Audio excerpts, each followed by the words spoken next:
The greatest civil right you have is to stay alive. Staying alive and being free from random attack is a far more precious civil right than owning a gun. Plus, we're also heavily militarized, and we exert that upon the world, and we're a bloated, dying empire that can only increase its military budget and provide nothing for its citizenry. And it's natural that if a country's dedicated to militarism, that trickles down to its citizenry regularly.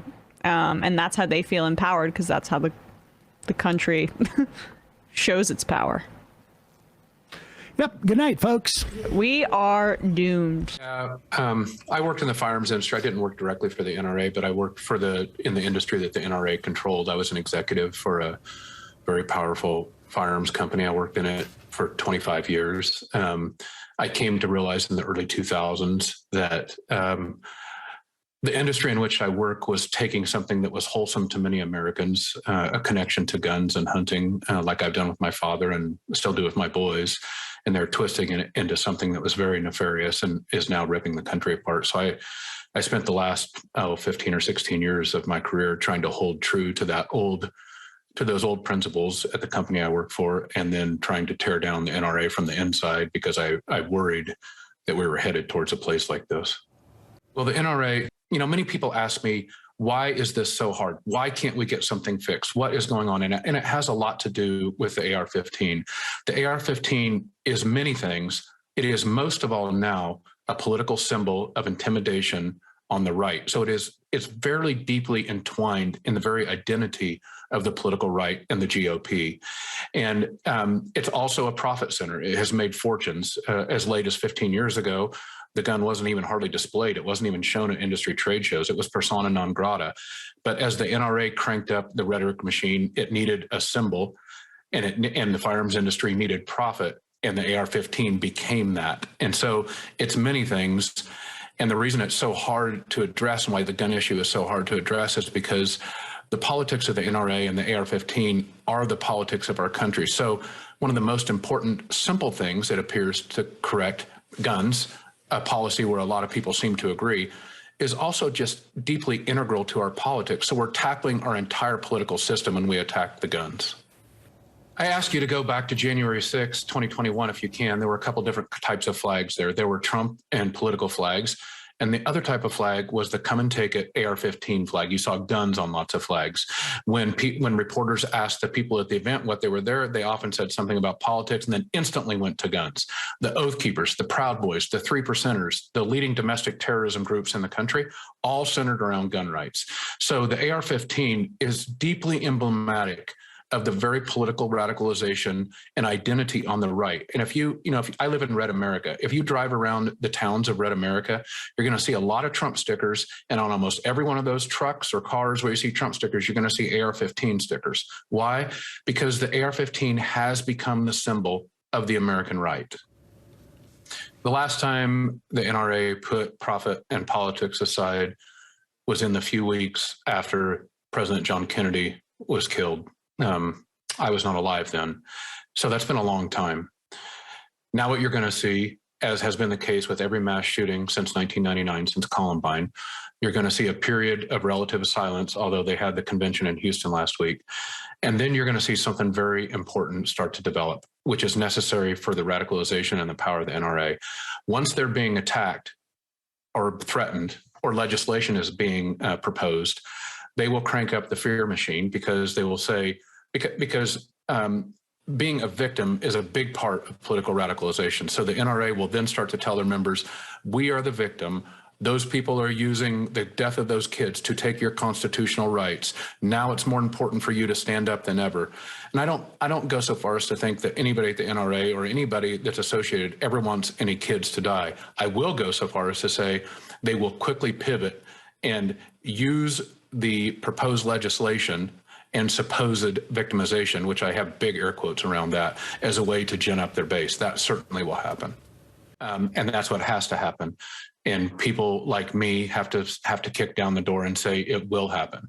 And I believe if we don't do it, this endangers our democracy from several angles. What kid is free who is not free to go to school? Come on. There's nothing free about that. And so this idea this silliness, this craziness that we are defending freedom by imposing restrictions that make it marginally more difficult for a kid to get a powerful AR-15 and kill those people. It's craziness. And responsible gun owners, I know that they know this. They have been shouted down, though. They have been told to stay quiet. They have been trolled. They have been marginalized. I know because I spoke out and I took the heat for 15 years. They came after me. They ran friends of mine out of the business. They make it very, very clear. You never speak ill of the NRA, especially in times like this, because quote unquote, they're standing up for everybody. But now after my book, after the launch of my book, responsible gun owners, like hundreds of them, thousands of them, are calling me and texting me and direct messaging me saying, I've had enough. I can't take it anymore. I'm a gun owner. I'm like, okay, now's your time. Now we stand up. We have to do this or the country's not going to exist. Well, what the NRA will say is, well, if that kid is old enough to go to war or that kid is old enough to vote, well, he's old enough to have his exercise his constitutional rights. And my answer to that is, look, every right must be balanced with decency and responsibility. There is no unfettered right. Even all of the rights that are specifically enumerated in the Constitution, speech, religion, I could go on and on and on. None of them are unfettered. And so this idea that by strictly placing decency and responsibility in the form of regulation and norms around a right is somehow unconstitutional and unpatriotic, well, that is craziness, and it is leading us into these horrible places. Nobody can look at what you're showing on the screen now. Those poor kids and families and the town of Uvalde. My God, stand up. And responsible gun owners know this. They just need to be nudged. And I'm sad that it takes this, but maybe this will nudge them. Maybe my book will nudge them. It has to be done. Before I get into the analytical piece of this, let me just say, our youngest daughter graduated high school this week, and it is not lost on me that in, 8 years, there are going to be 19 families in Uvalde who should be celebrating the same way that we were, who we're not going to get to. And the reason they're not going to get to is because this country loves its guns more than it loves its children. This country loves the ability of an 18-year-old, the day they turn 18, to go buy a weapon of war, than they appreciate the right of a 10-year-old to become 11 or 12 or 13 or 18. So let's be very clear. The difference between Canada and the United States, Australia and the United States, New Zealand and the United States, every industrialized nation in the world versus us, is that we fetishize weapons. And let's be very clear.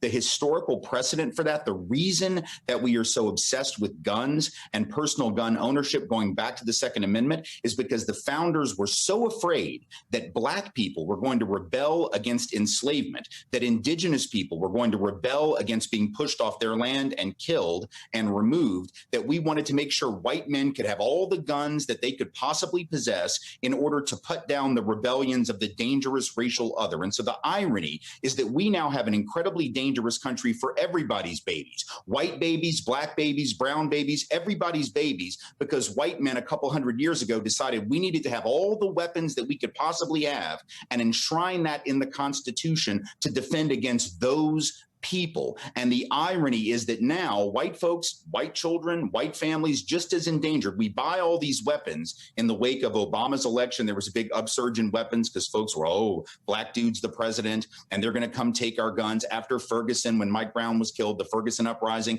everyone said, we got to go get all these guns. And the irony is that that increase in gun ownership did not lead to self-defensive use of weapons to prevent, burglaries or whatever. It led to an increase in suicide, an increase in homicide. We are a less safe nation for everybody's babies because of this obsession. And this obsession goes back hundreds of years. So we need to understand the connection between past and present and realize that we are a sick and broken culture. We are not the greatest nation on earth any longer. If we ever were, we are a nation committed to an ideology of death. And if we want to stop that and save our children, we are going to make a change. And I mean, children, students should be walking out of school in the fall, refuse to go to class until your parents and your grandparents do something to protect you. Your parents do not love you enough. Your leaders do not love you enough, and you shouldn't go to class one day until they decide to do something different. A general strike among young people is what is going to end this thing,